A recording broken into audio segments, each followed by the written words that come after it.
உசிலம்பட்டி மற்றும் எழுமலை பகுதிகளில் விநாயகர் சதுர்த்தி குறித்த அரசின் வழிகாட்டு நெறிமுறைகள் குறித்த ஆலோசனைக் கூட்டம் உதவி ஆட்சியர் தலைமையில் நடைபெற்றது. நாடு முழுவதும் வரும் 27ஆம் தேதி விநாயகர் சதுர்த்தி விழா வெகு விமரிசையாக கொண்டாடப்பட உள்ளது.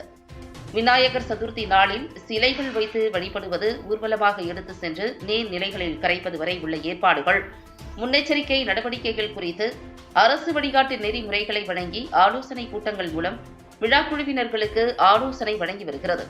இதன் ஒரு பகுதியாக மதுரை மாவட்டம் உசிலம்பட்டி அருகே மெய்யனம்பட்டியில் உள்ள தனியார் மகாலில் உசிலம்பட்டி மற்றும் எழுமலை பகுதிகளில் சுமார் 118 இடங்களில் விநாயகர் சிலைகள் வைப்பது குறித்தும், ஊர்வலமாக எடுத்து சென்று நீர்நிலைகளில் கரைப்பது குறித்தும் மதுரை மாவட்ட உதவி ஆட்சியர் உட்கர்ஷ்குமார் மற்றும் உசிலம்பட்டி காவல் துணை கண்காணிப்பாளர் சந்திரசேகரன் ஆகியோர் தலைமையில் ஆலோசனைக் கூட்டம் நடைபெற்றது.